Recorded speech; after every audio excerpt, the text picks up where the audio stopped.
Please be seated. Your Honor, the jury is all present and accounted for. We are going to go back on the record and see 377239 State Development versus Devyn Michaels. Waive the record, reflect that Ms. Michaels is present with her attorneys, deputy district attorneys on behalf of the state. We both parties speaking in the presence of our jury. Yes, sir. Yes, Your Honor. Okay, Mr. Justice, are you prepared for your closing argument? Yes, Your Honor. Thank Whenever you. you're ready. Thank you.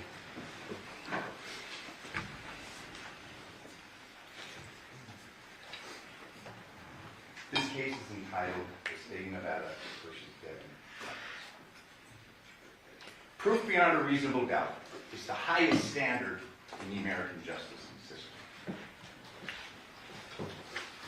It shows an adoption of a belief that we took from the old common law from England, that it's better to let 10 guilty men go free than to wrongfully convict an innocent person.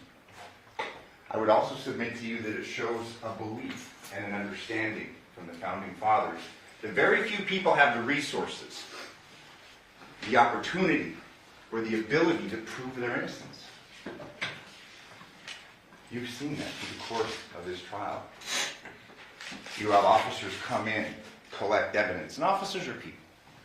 I'm not going to stand before you and say this officer's a bad person. We talked about it through jury selection.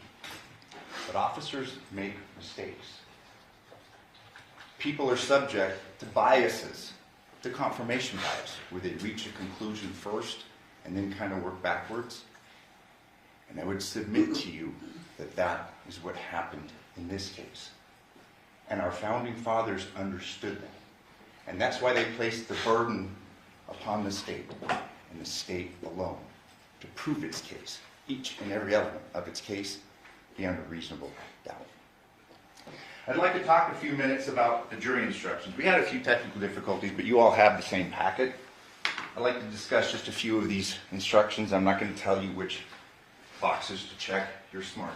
You paid attention, very close attention throughout the entirety of this trial. You are the sole judges of the facts. You alone will decide what will happen to Devyn Michaels. Instruction number 3 talks about murder with use of a deadly weapon, and that's what the state wants you to convict her of, first degree with use.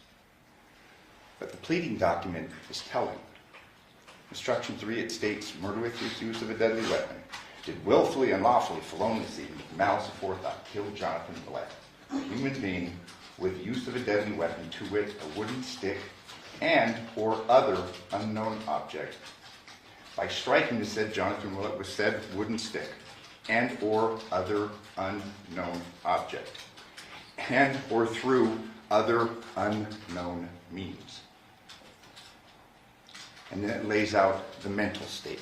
It has to be deliberate, premeditated, or, of all things, committed during the perpetration or attempted perpetration of a robbery. The following instructions in this packet lay out, after you've assumed that Devyn has killed somebody, her mental states. Instructions 6 through 16 talk about all the different mental states required. That's after you've determined that this person did the killing. There's even a number of instructions concerning robbery. It's instructions 17 through 20. You see, in the state of Nevada, we have what's called this felony murder rule. It's a shortcut. It's maybe basically getting to the shortest distance between 2 points to convict her of first-degree murder. There are, however, other instructions that I would like to spend a little more time on. And again, you are the sole judges of facts. You will review these instructions. But unlike us, who had this case for some time, this case is new to you. You were introduced to this case when we all met and began talking at the beginning of last week. There is an instruction concerning expert testimony, instruction 33. Please look at that. There's a common sense instruction. And I'm going to flip to that. It's kind of telling. Both parties generally point to this idea of common sense. Again, shows the wisdom. Instruction number 34. Although you are to consider only the evidence in the case in reaching a verdict, You must bring to the consideration of the evidence your everyday common sense and judgment as reasonable men and women. Thus, you are not limited solely to what you see and hear as the witnesses testify. You may draw reasonable inferences from the evidence which you feel are justified in light of common experience, keeping in mind that such inferences should not be based on speculation or guess. A verdict may never be influenced by sympathy, prejudice, or public opinion. Your decision should be the product of sincere judgment and sound discretion in accordance with these rules of law. As I go through my comments, and trust me, I'm going to leave things out. It's inherent in the process. Please use your common sense. You've taken good notes and you've paid attention. Please review the exhibits and don't take my word or that of the state of Nevada. Reach your own conclusions. Review the evidence. There is an instruction that I think is of paramount importance in this case, and it's instruction 32. It concerns the credibility or the believability of a witness should be determined by his manner upon the stand, his relationships to the parties, his fears, motives, interests, or feelings, his opportunity to observe the matter to which he testified, the reasonableness of his statements, and the strength or weaknesses of his recollections. If you believe that a witness has lied about any material fact in the case, you may disregard the entire testimony of that witness or any portion of his testimony which is not proved by other evidence. I read this instruction to you with Deviere in mind. You know, we started this case talking about motivations. Motivations dictate actions. Deviere is not on trial. You know, this case is not going to be, well, did we prove our case against Deviere better than they proved their case against Devyn? Devyn is the only person that's on trial. We have gone through the evidence in good faith, and I'm going to discuss that a little bit with you today in my summation, that there is evidence to believe that Deviere committed this crime. But you don't have to believe that to acquit my client. But I would submit to you that you should take that into consideration. The ultimate determination that you will make is the sole judgment of the facts is whether the state has proven this case beyond a reasonable doubt. Through the course of this case, and as you know, when we talked about it, we wouldn't have to ask a single question, present a single line of testimony. If state fails to prove their case, she's entitled to a verdict of not guilty. But as this evidence has unfolded, I would urge you to see that perhaps the detectives in this case, the Henderson Police Department, were basically trying to choose the shortest distance between 2 points. I mean, hey, we knew, and we all know, and we're not making issue that she was with him on the night in question. It's easy to reach a judgment like they did. She's guilty. But you, as jurors, must consider all of the evidence. Because unlike when you read in the paper, so-and-so's caught, oh, and you think, yeah, he's guilty, she's guilty, you determine whether a person is guilty. Not the police and not the state of Nevada. I would urge you to read the reasonable doubt instruction. A defendant is presumed innocent until the contrary is proved. This presumption places upon the state the burden of proving beyond a reasonable doubt every element of the crime charged, and that the defendant is the person who committed the offense. And again, this is why we have addressed what the evidence reasonably shows concerning Deviere. A reasonable doubt is one based on reason. It is not mere possible doubt, but is such a doubt as would govern or control a person in the more weighty affairs of life. And what more weighty affair of life do you have than to sit on this jury on this type of charge? If the minds of the jurors, after the entire comparison and consideration of all the evidence, are in such a condition that they say they feel an abiding conviction of the truth of the charge, there is not a reasonable doubt. Doubt to be reasonable must be actual, not mere possibility or speculation. If you have a reasonable doubt as to the guilt of the defendant, she is entitled to a verdict, not guilty. Since this is a charge of murder, I'd like to begin my comments, and I won't be long. I mean, we've been here a long time, but this is important. Let's begin at the autopsy. We had Dr. Sims. He was the lead coroner here in Clark County for 19 and a half years. You heard his testimony. It wasn't much of a cross because he didn't say much to be disagreed with. We did, however, hear from Dr. Yagi. Do you recall the question that was posed to her? Would you agree with me that a decapitation is difficult to effectuate? Remember her answer? I don't know, I've never done one. We heard from Dr. Sims that yes, it would be difficult. It takes a lot. It's involved. Dr. Yagi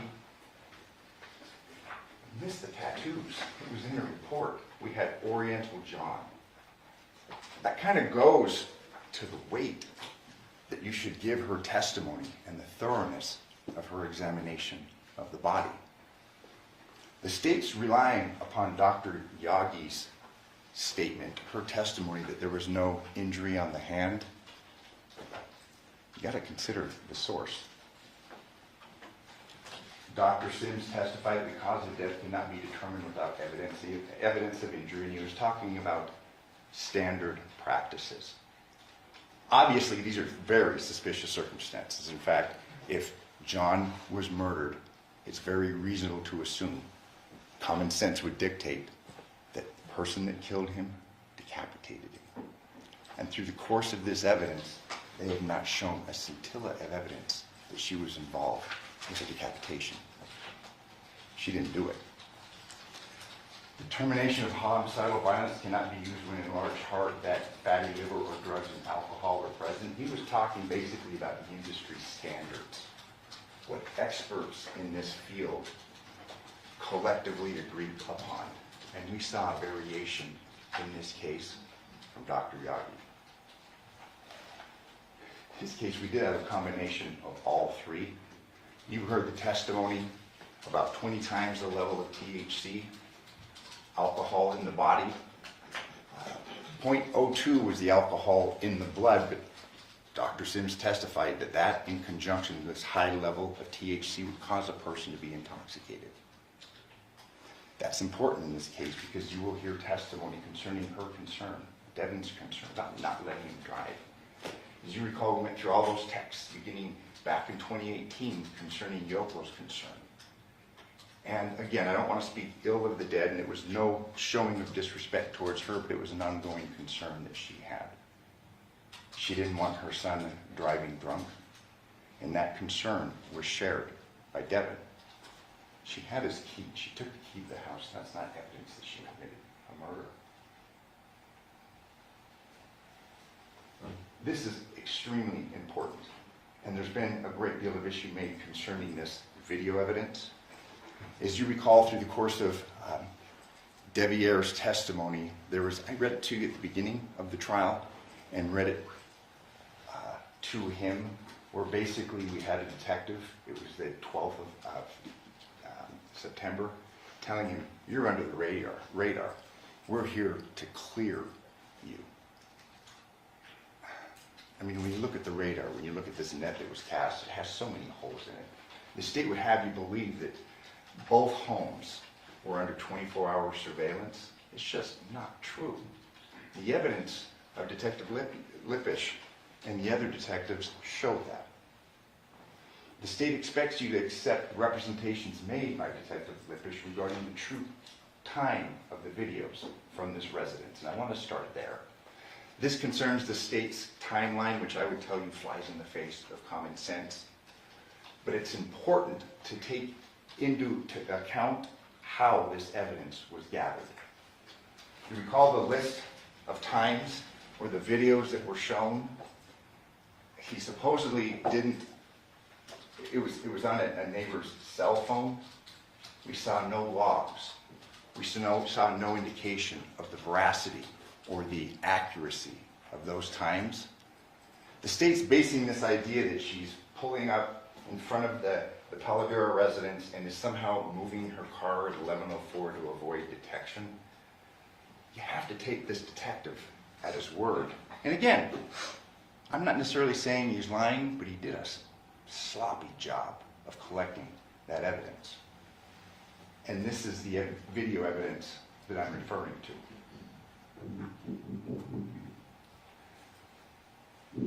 Remember, there was no embedded data here. We don't have time.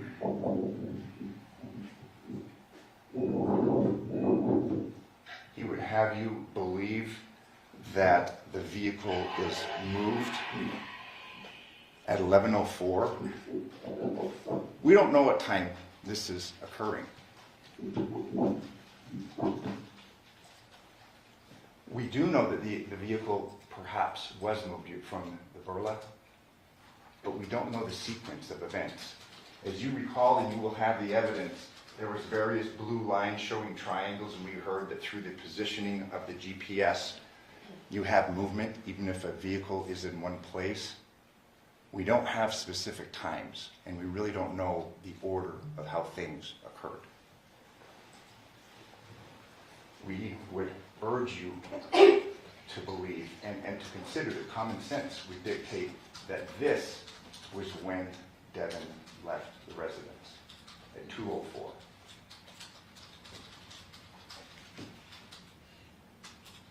There's going to be a close-up here. You'll have a computer screen. Zoom in on it.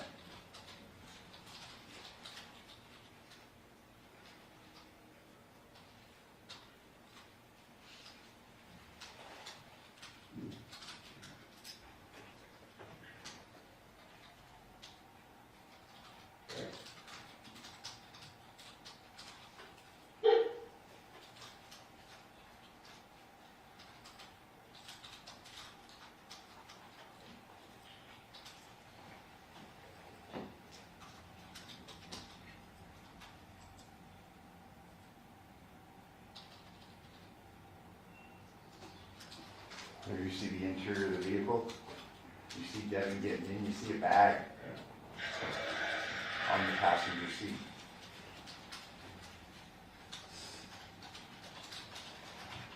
And she leaves. Please pay close attention. And again, not that I'm trying to tell you to do it. We've had this case for much longer time than you have. Look at the video evidence from 6505 Taylor Creek. Detective Lippish testified several times that he could only speak to items that he canvassed for, but he was happy to testify concerning other detectives who went unnamed that collected this evidence. It's clear from the testimony of a forensic examiner, O'Brien, whose credentials and whose testimony went unchallenged that we presented to you today. He testified that one of the three videos was compiled from a series of screenshots, which the Ring camera is set to capture by default in the absence of video activity. Where are the other screenshots? They only gave us 3. I'm not going to stand here and point the finger and say that this was done in bad faith. It was done out of sloppiness. Why weren't subpoenas issued? Why don't we get the complete record? This woman is on trial for murder. We heard nothing concerning them going to the third-party providers, Ring, Google, other parties. No, they're relying upon the cooperation of neighbors who are living their own lives and who very well may be indifferent to the gravity of this situation. It didn't give us the full picture, and that was the video that had constant, I mean, you got a good scene into or a good view of the residence. It's incomplete. We just have these 3.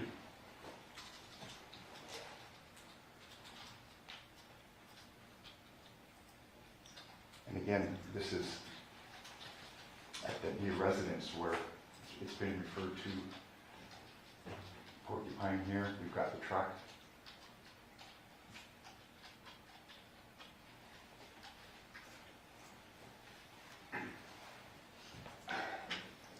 there's been an argument made that Deviere had to have been in the home the whole time.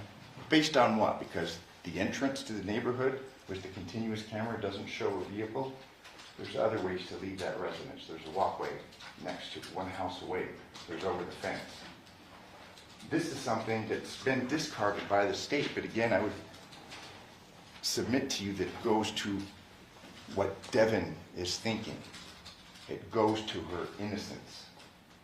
She starts trying to contact Johnathan on the morning of the 7th, starting about 4 a.m.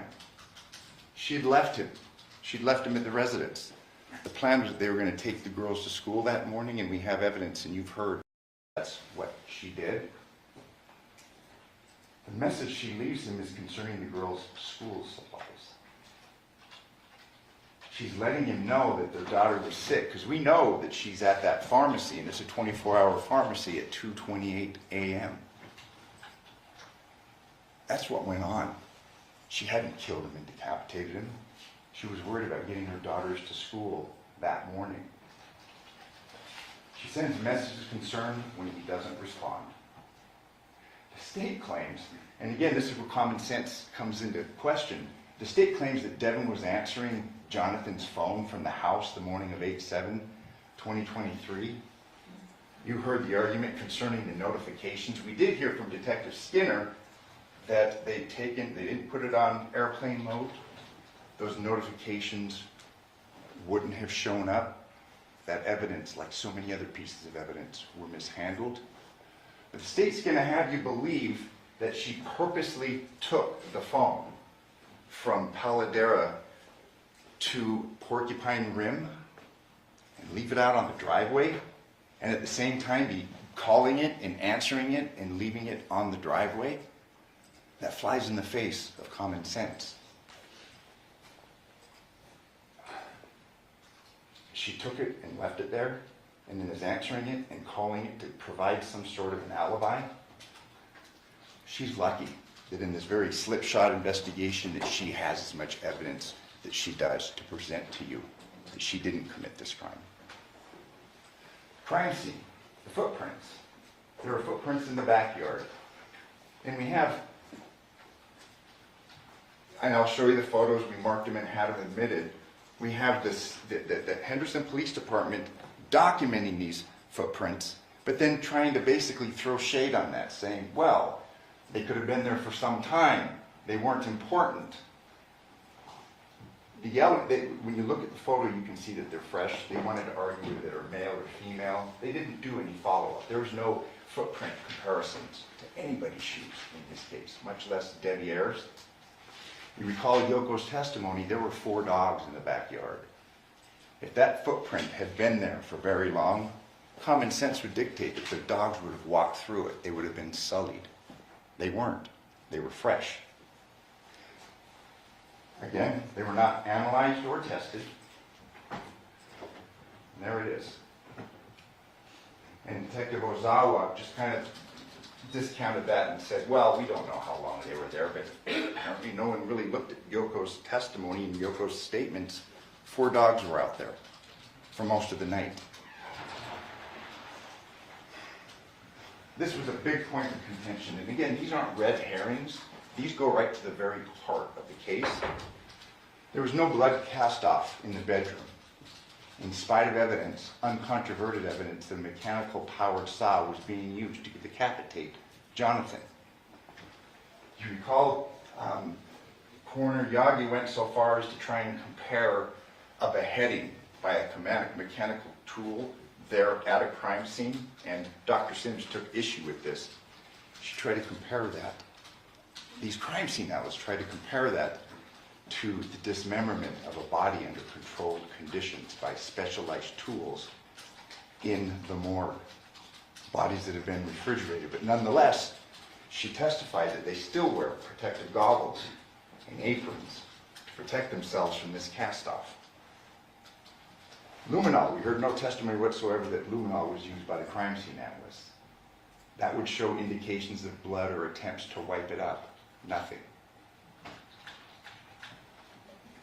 What's clear, and it was kind of laborious at the beginning of this trial, was Yoko's testimony, because her testimony was so crucial to the timing of this case. There were some difficulties with the interpreter. However, I'd submit to you, she speaks pretty good English. It was important to memorialize what she told officers the morning of in the 40-minute conversation, as well as what she testified to the grand jury. She testified that she saw Devyn at 1 a.m. and Devyn didn't have any blood on her. If you follow the state's timeline, it's sometime around then, and it's unclear, she's involved in this murder and decapitation. She stated that no gloves were worn by Devyn when she met her at 1 a.m. And you recall the testimony concerning the dishes and the alcohol bottles. And there were some issues concerning Johnathan's level of drinking. 15 minutes. She testified that the light was on.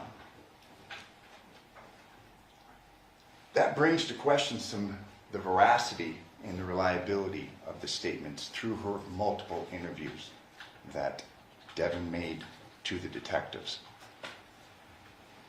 There is no blood visible on Devyn's shirt at the CVS drive-thru pharmacy. And thank God that she stopped there. Because again, we have real time. We have real evidence that shows that she didn't commit this crime and not some detective's opinion. There's another issue concerning this, the mixture of ammonia, bleach, the stench. Remember that? We heard that the first responders, that they said that the smell got worse the longer they were there. If we're to believe the state's timeline, this is smoking for 9 hours. That flies in the face of common sense. Ammonia evaporates quickly. And again, your common experiences. The state never, and one of you posed a question to Dr. Sims. Again, it's the state and the state alone that bears this burden. Where was the expert to talk about that? That was important. This case was out of the ordinary. It's clearly gruesome, but because it's gruesome doesn't make that woman guilty.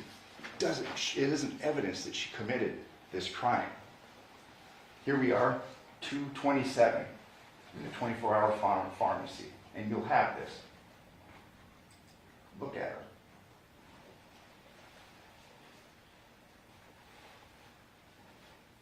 She's sipping her water. Apparently this is after she's murdered a man and decapitated him.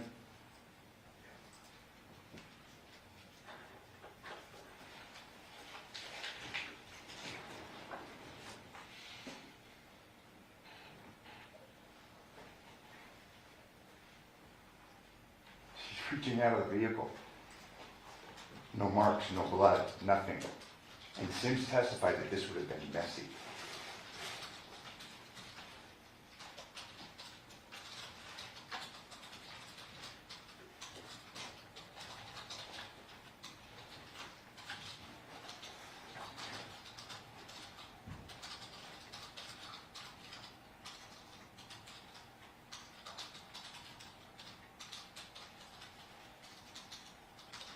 So she's just decapitated. She's murdered and decapitated Johnathan, and she's making sure that she picks up her daughter's medications on her way home.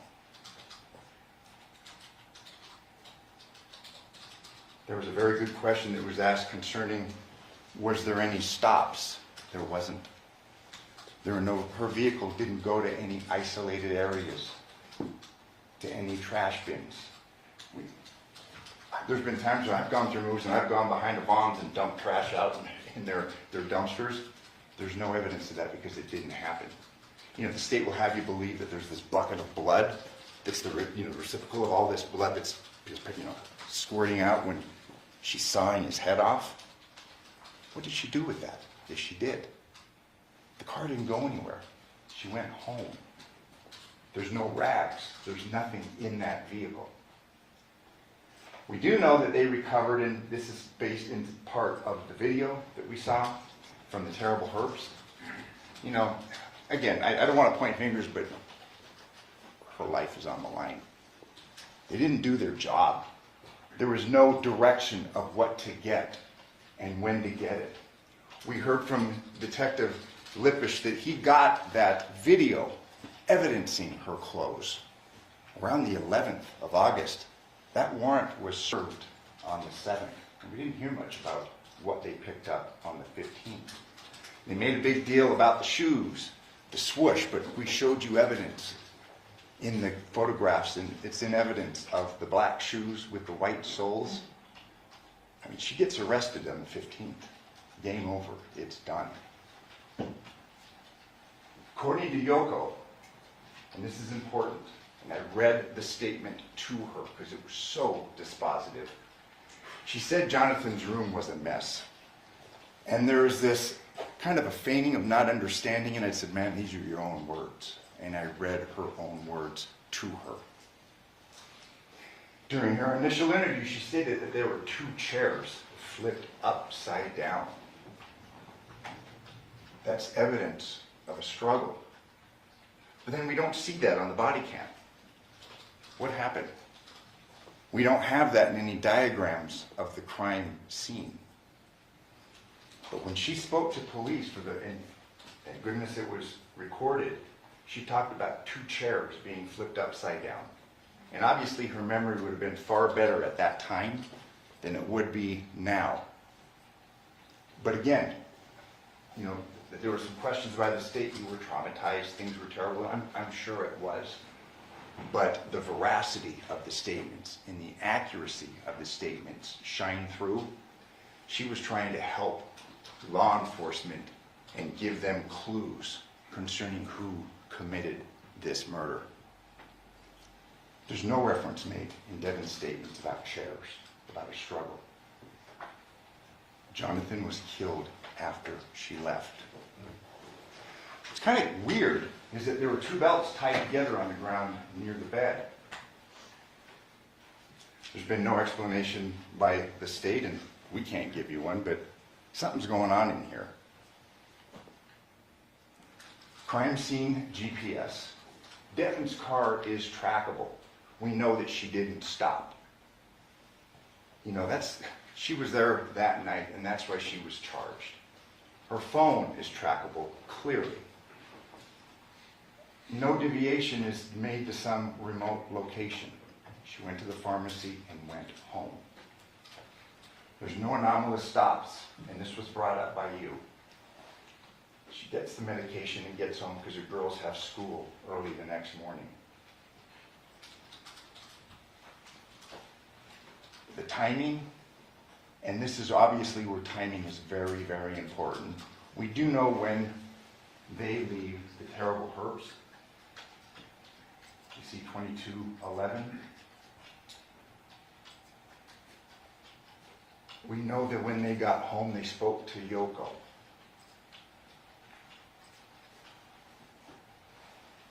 We don't know how long they spoke, but do you recall Yoko's testimony? Her words were, it was a very good day. She'd known for months that they were getting together. They were trying to unite the family. And you know what? No union is perfect. Hey, we all know that. There are ups and downs, but she and Johnathan had a union. You know, the state in their first closing, they're going to get a second one, try and paint her as this devious, manipulative, conniving temptress. But think about that. The flip side, a 19-year-old. You know, when we talk about motive, what drives a person to murder, is it not passion of a young man? His first love? His first love that's coming to an end when dad's coming in and moving him, the dad that he said was never there for him. You know, it's kind of an archetype. You know, the father that's killed by his son. I mean, it's in, I believe it's Isaiah 38:18. We've got these Greek stories of it, Oedipus. I mean, there's various variations of that, but it's an archetype. Saturn. It's known, and it's as old as the human condition. Fathers are sometimes killed by their sons, and that's why we wanted to underscore, and we spent a great deal of time in our opening statement, because we didn't know where it was going to go with Deviere, but we knew that they'd had a relationship that had been kept clandestine. Deviere covered for Deviere, and Devyn covered for Deviere. This is important. I would submit to you that this is a more accurate and a more reasonable timeline. Yoko was awake. 10:58, there's a 44-second call to Deviere from her phone. You recall, we get the text, and you want to talk about an alibi-type text, putting the girls to sleep. It's 10:36, I'm going to bed. That has been refuted by facts. He testified here that, well, maybe he woke up at 2. That was the first time. Previously, he had testified before a grand jury that he got home, put the girls to bed, went to sleep, woke up, Devyn was there. That is a lie. Why would he lie? What motivation would he have to lie? He's a fairly smart young man. I mean, he was kind of catatonic here, and understandably so in the witness chair. But again, we need to look at motivations, because motivations, they author actions. At any rate, we knew the night before that Devyn had been there late with Johnathan. But after we were to believe that he's asleep at 10:36, we've got a 44-second call from Devyn's phone to Deviere. 8 minutes pass. 11:05, we get that 10-second burla in the Nissan Armada. It may have been moved. You're to determine that, because I'll tell you, we really don't know. The evidence is not reliable. Whether it pulled up and stopped, or what we saw there was Devyn leaving, we don't know. States to provide that to you, the timeline. They haven't done that due to this slipping through the cracks in this slipshod investigative work. Now, an hour and 55 minutes pass. Yoko is awake. There's no suspicious noises or activities. And we have a 15-minute timeline. Because you recall, Yoko's into time. She corrected me. She looks at the clock. They talked for 15 minutes. And it was kind of like pulling teeth. She admitted about the dishes and the alcohol. They talked for 15 minutes. We're to believe that, and again, this goes to Devyn's statement and reliability after she's subjected to interview after interview. Yoko says the lights are on. The state would have you believe, apparently, that Johnathan's dead. She struck him in the head, and he's dead. Meanwhile, she has this 15-minute communication. Again, no blood, gloves, chemical smell, any of that on Devyn. At 1:15, Yoko goes back upstairs. And you recall yesterday, that was kind of rebutted Lena's testimony. They kept hitting her with that hour and 4 minutes. That's why you don't talk to the police. That's why you have a right to remain silent. One thing that we have learned is don't talk to the cops, especially if you're the target, because they're going to take what you say and they're going to twist it. Yoko was equivocal in her testimony when she testified before us. This time, and she's just testified once before a grand jury, she's equivocal. She was awake the whole time. She looked at YouTube. She went to sleep. It's equivocal. But at 2 a.m., for the first time here, she says she hears the bang. And I think we had the prosecutor bang his hand. She'd never talked about that before. But still, may have happened. 2:04, Devyn's leaving. Maybe it was the door closing. We don't know. That's her testimony. But you have to evaluate her testimony. But again, this is really kind of shedding light on this timeline. She previously testified that she heard dogs at 3 a.m. She brought it up 3 times during her police interview. Apparently she felt it was noteworthy, and she testified to that September 14th before the grand jury. Yeah, the dogs are barking. It's 3 a.m. Someone's put the dogs outside. The facts, taken as a whole, and not this little piece here and this little piece there, show that this murder, and it's silly to say a murder didn't occur, obviously it did. happened after Devyn left. The facts taken as a whole bear that out. Again, you've heard, and it's uncontroverted, Devyn leaves at 2:04. You know, what's of note is that presumably Yoko went to sleep after she went upstairs. Part of her testimony previously is that she was awake during this whole time. Where's the testimony of a mechanical powered saw? It happened. It's more reasonable to believe that that happened after 3 a.m. We don't know when it happened. She didn't do it. The dogs were outside barking. Somebody's in that house. Somebody has killed Johnathan and somebody is cutting his head off. Again, what kind of passion does that take? Not an on-again, off-again relationship that Devyn had with him. It's a person that's enraged, you know. Well, watch the TV, the police stories. They talk about stabbings are personal versus a shooting. What's it going to take to cut a head off? And what kind of anger and what kind of resentment is that going to cause to for someone to do that?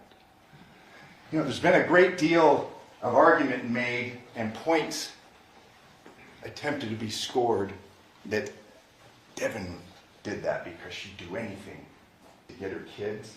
It was uncontroverted that regardless of what was going on with the family workers, she had those girls from May 27th on. She had them all summer. And when we talk about motivations, we know that Johnathan was moving in. There was talk of marriage. And, you know, they want you to believe that the rings weren't there. Look at this investigation. Look at the photographs of the trash cans. I believe one was Exhibit 68. We have no evidence and nothing to show that they emptied that. And no, why would they take a picture or preserve a ring? They didn't preserve anything else in those trash cans. It's easy for them to come in years later and say, I didn't see a ring. There was no notations. And they'd go through hundreds of crime scenes. When they were there, you know, when Miss Wilson was there, they were looking for weapons. They were looking for evidence of a murder. They weren't looking for rings, and they're asking you to convict her on this shoddy police work and have you believe that Devyn's lying about these rings when there is no indication that they were looking for rings. This is the state's only evidence that she committed this murder and this decapitation. Because you got to put them together. Common sense would dictate whoever did one did the other. The interviews of Devyn Michaels. I'm going to focus on the third interview. And then, have you guys ever had a sexual relationship? Yeah, we had. Okay. But it's not there now? No, I can't even have sex now. This is important. This isn't something that Devyn is making up. You have her medical records. The time, 12/5/22, vaginal hysterectomy. She's had surgery. She's not having sex. She's telling the detectives the truth.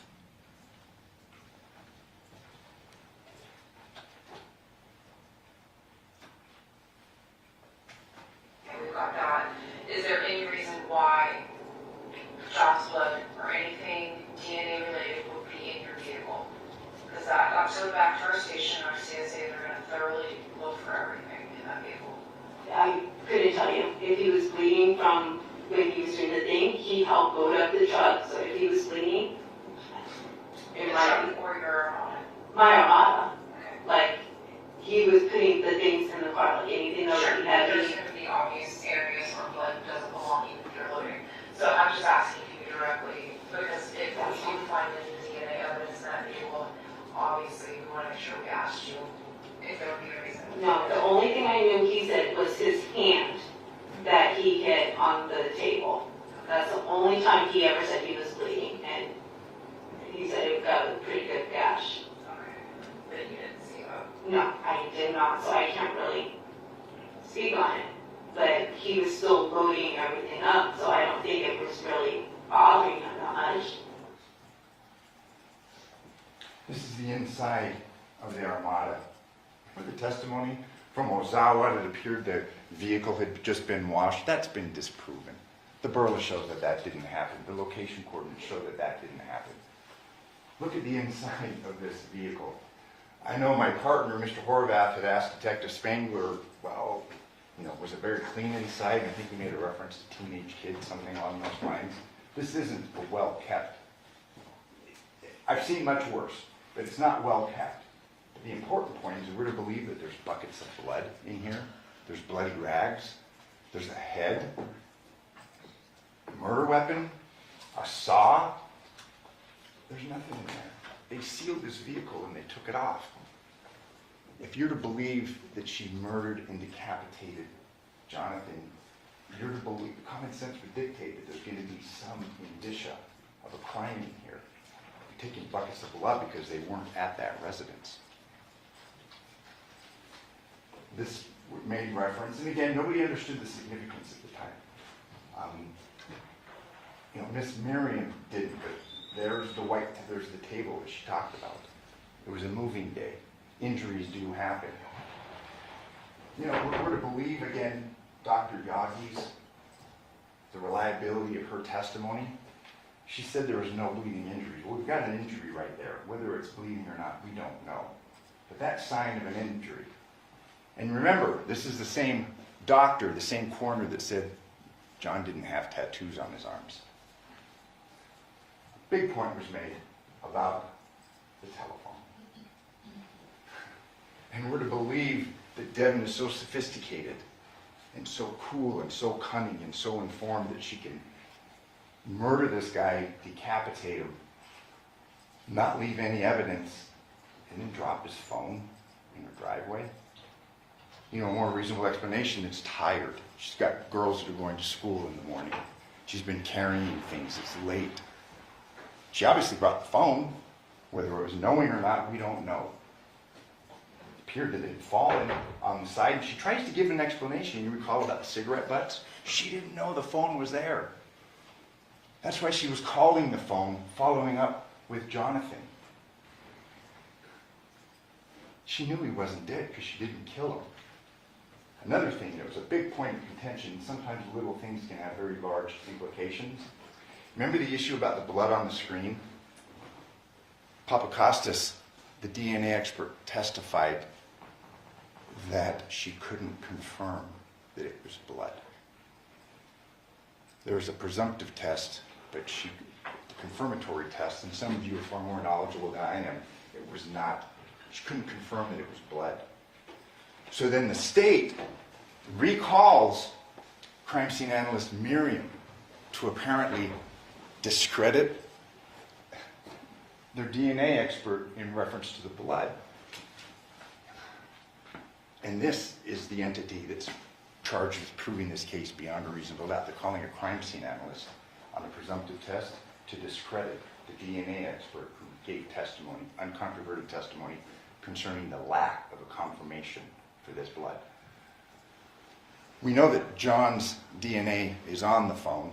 I would submit that it is somewhat significant in determining whether the state's proven his case. Devyn's isn't. It was handled. Maybe there weren't epithelial cells left from Devyn. Clearly, Devyn took the phone, knowing or not, and I would submit to you that given the circumstances and the chaos of a move, she didn't know she had the phone. It's not evidence that she killed him. Just like the key, it's not evidence that she killed him, or the wallet. She's going to go through all this work to leave this, this crime scene spotless or clean and not leave anything behind, no blood, nothing in her car. Yeah, she's going to drop the phone and then make calls to it. This is what the state is relying upon, this interview. And you recall the tenor of this interview? please don't just look at one part or another. Listen to the whole thing. The power dynamic. You've got two large men.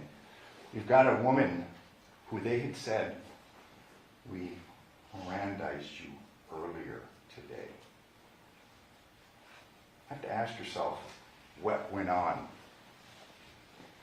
What happened before this interview? John? This is Johnathan when you last saw him? Yeah, but he had his boxers on. Okay, now his boxers on. I don't know, he had his boxers on. His boxers were black boxer briefs. He had boxer briefs on. That's what I'm talking about. When she gets hit real, keep looking at that. Take another look at this. This was into the interview, and it was a fairly lengthy interview. She'd had multiple interviews before. We heard in this interview that they had told her previously, that day, about the decapitation. So there's more going on. She knew. You know, it's at 16:01, and it's interesting that the state showed you the exhibit, the one that she supposedly wrote. When you look at the original exhibit, it says handwritten by Devyn Michaels. It wasn't. She drew a line, and that's significant. It was Detective Christopher that wrote that. And again, this is in the crises, in the crucible of a very confrontational interview. She didn't author that. And I'm assuming that Mr. Giordani is going to stand up when I sit down because he gets the last word, and he's going to say that somehow, how could she have known that? She hadn't been shown the photos. This gentleman had seen the photos, and he filled in those details. As she's sitting there, having been arrested previous to this interview, and facing the horror of being accused of a crime, a murder, that she didn't commit. Here's the boxers. Why lie? Why lie? When she left, he was wearing those boxer shorts. She was consistent in that. Why choose that hill to die on? She was telling the truth.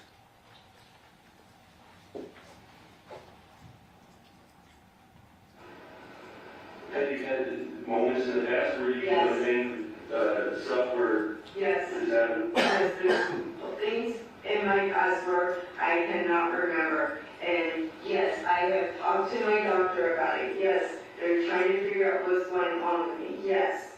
Okay, you don't have to tell me if you don't want to, but what is wrong with you that you say that I you're trying to don't get know. back from?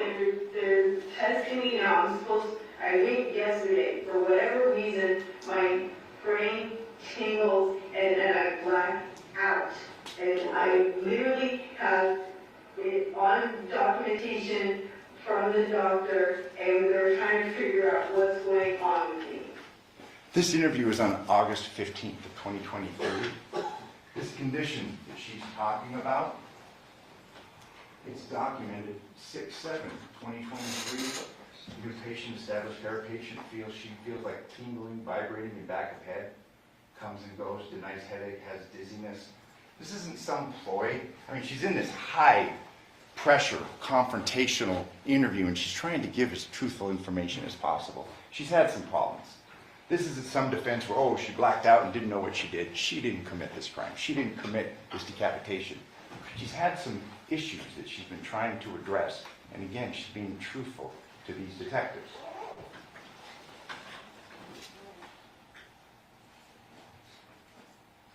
It's confirmed. I think you're doing absolutely. You're earlier than everything you can't even have the audacity to give them closure. Shame on you. That's terrible. Get out of here! Oh, so there's some anger now, huh? I told you from the beginning I didn't Is do that it. how you feel against him? No! It's not how I could have do.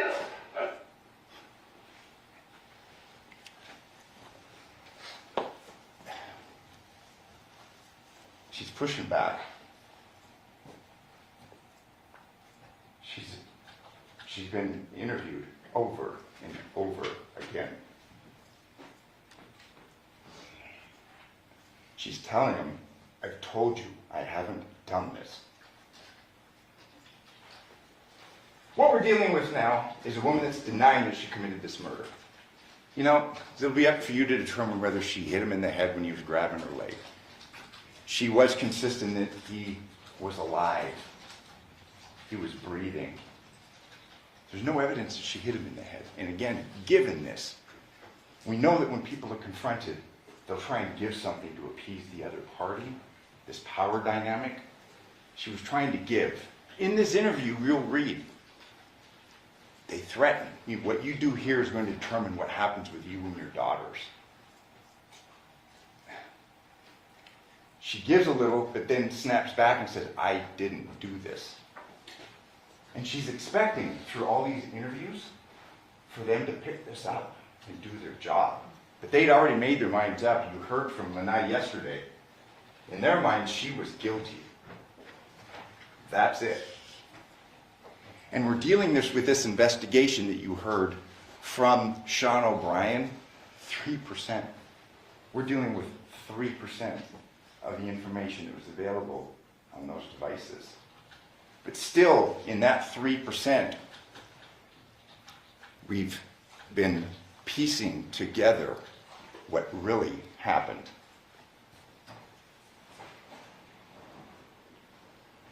We do know, and it's clear, incomplete Celebrite reader files. Critical database files are missing from the phones. Now, years later, we're trying to piece together a defense to defend a woman that didn't commit this murder. There's artifacts which would indicate a need for further investigation. And Sean O'Brien testified that generally, as he's been a forensic analyst, he's been involved in law enforcement. There's supposed to be this back and forth. Hey, get us this. You know, as this investigation develops, we need more information. There was no indication that that occurred in this case. She's at the house. She's the low-hanging fruit. She's guilty. The end. All investigation stops. Image of Devyn and Deviere. And again, we would like to have more, but we can show you this image. Now, all the images that are available on a cell phone, I think I probably have 4,000. You know, it's going to be the state's position, well, this is just randomly popping up. Devyn had said that he was asleep, or Deviere had said that he was asleep at this time. He testified under oath. He lied under oath. Look. There's a Discord chat application, 231. This is telling. You know, the state can play 3 phone calls from the girls who are adorable. Those were all after 11 o'clock. We have no proof where Deviere is. But we have 2 indications of 2 artifacts at 2:12 a.m. and 2:31 a.m. that he's up and he is engaged. There's a deliberately deleted file.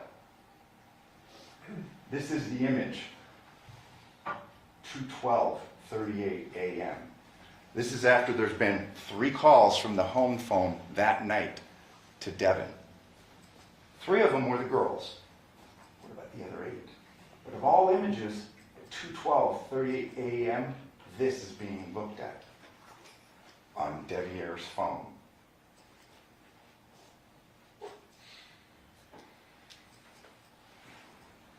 Game box. Again, and this is important, this was not preserved, this was overlooked. There's photos. He was a gamer. They had issues. Gamers are on their game platforms and they talk to other people. We have a Discord file. There's a remnant of that. He's using that at 2:31 a.m. in the morning. He's up. He didn't drive his car over there, and again, I can't tell you for certain if he committed this murder. But he could have easily gotten out of the house, and he's not going to walk. He's going to talk to a fellow gamer. We now know that he's up, and he's lied. He's lied under oath. What does he have to lose? I mean, he was able to avoid the motives through the course of this investigation concerning getting kicked out of his house and losing his wife, who he, based upon all the photos, and we didn't have to go through those, you saw them, he was in love with her. But we do, in this 3% that's available to us, we can show you that he was up. Not one indication, but two. And given the nature of that photograph, the multiple phone calls that were made earlier, and now we have this discord, we have a remnant that he's on and at, it's not too hard to imagine that he went there. Those are the facts. And the timelines, you recall the detectives that for the Henderson Police Department that testified, they set out timelines, but they didn't do a more in-depth analysis. And this is what our analysis, with only 3%, we were able to show he was awake. This was deleted, it's there. I'm not saying that was that night, but that's something that should be taken into account, headed there now.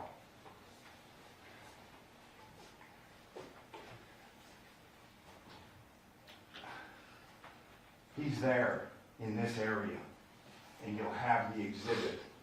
He's next to a remote area.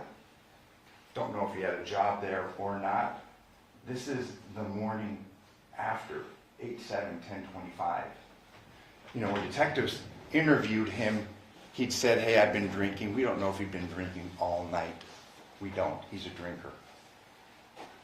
He's in a remote area where, and obviously there's been no testimony, there's been no investigation in those wash areas. We know he was over there. We know he was up. We know that he was looking at a picture of him and Devyn. You know, it's, you see on the crime TV shows about motive, means, and opportunity. He had all three. He had the motive. He had the means. He didn't walk there, but he was talking to somebody. Clearly, he had the opportunity given the timeline. But again, I'm not going to stand before you and say he did it. We don't know. She didn't. These were texts that were between him and his father. You have nothing to tell me, WTH or TF. I thought you were my seed. If what I can know, I can't fuck with you. Boy, that's true. Devil shit. It was clear, and he tried to smooth things over through the course of his testimony, but Deviere did not like his dad. He had an affair with his dad's girlfriend. You know, these things don't reflect too good on her, okay? They reflect poorly on Devyn. But Devyn's not here for good moral character. You can despise the choices that she made, but you can't convict her for murder, for a murder that she didn't commit.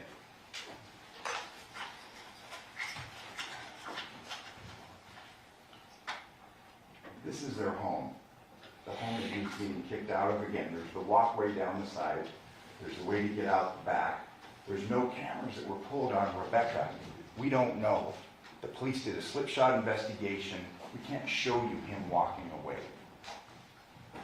They didn't collect the evidence, but the motive would point to Deviere. This gun, there was an issue made concerning that. That gun was looked at the afternoon of, I'm sorry, that's another gun. There's guns in his possession.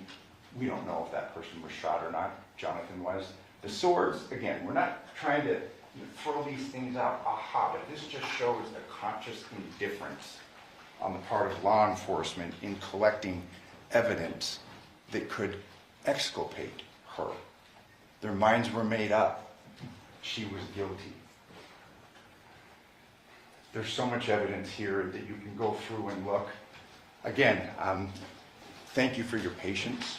Thank you for your attentiveness. You know, this is the last chance that we'll have to speak. There's going to be things that I have overlooked, things that I missed. Don't hold them against her. Hold it against me. You remember the movie 12 Angry Men? The jury went through and exonerated that young man. I'm going to ask you to do that, to look at the facts. You may not be comfortable with a verdict of not guilty. She's done some bad things. She didn't commit his murder.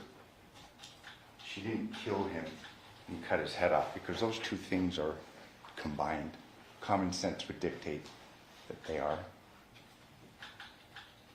She's not guilty of this charge. Thank you.